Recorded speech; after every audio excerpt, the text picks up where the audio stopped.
Good morning, everybody. Today we are at Ross School. Ross is close to Manhattan. It's about 2 hours to here to East Hampton. Let's tour the school.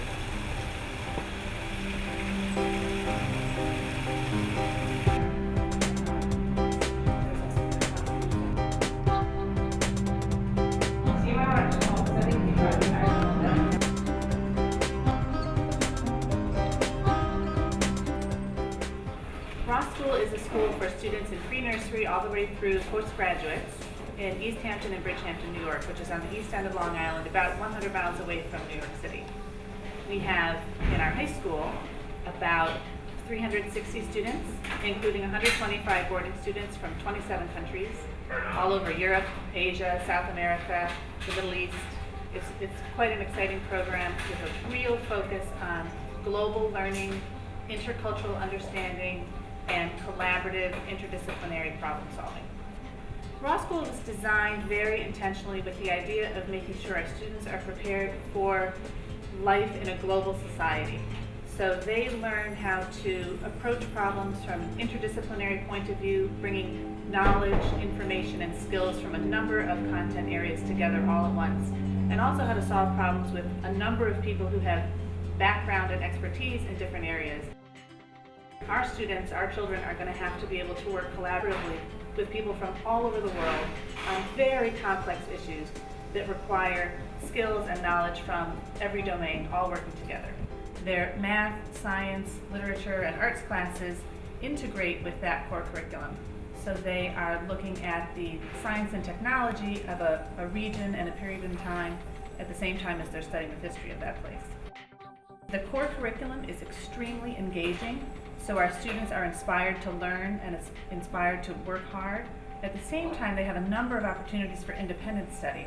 For example, every year in our high school there's a 3-week intersession when our normal classes are suspended and students choose an individual area of interest. It might be a travel course, or it might be an on-campus course in a very focused area like engineering or film.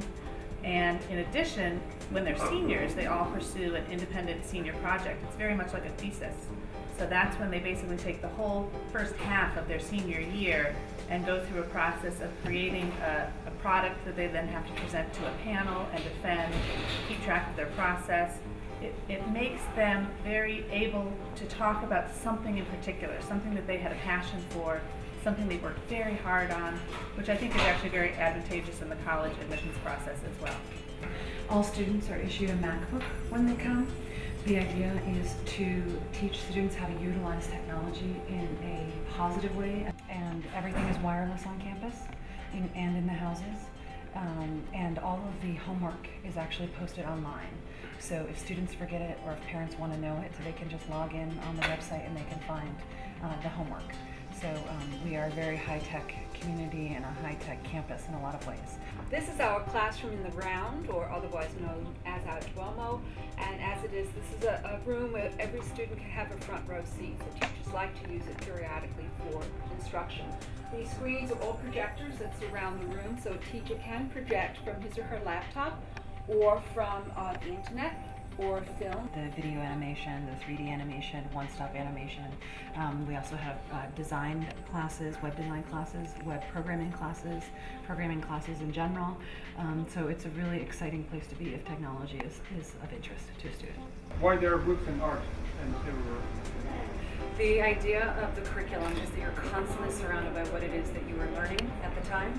So that's why right here we have our Asian dining section, and all of the books here are actually anthropological books and historical books, whereas over there towards the cafe, it was all about food preparation and wellness and health.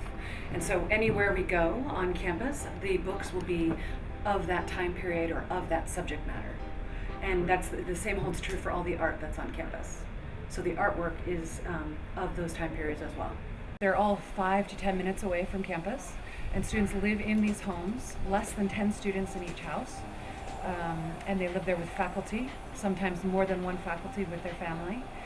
Each house has a car or some means of transportation that takes them to campus in the morning. So they come here in the morning at 7:30 in the morning, they have breakfast.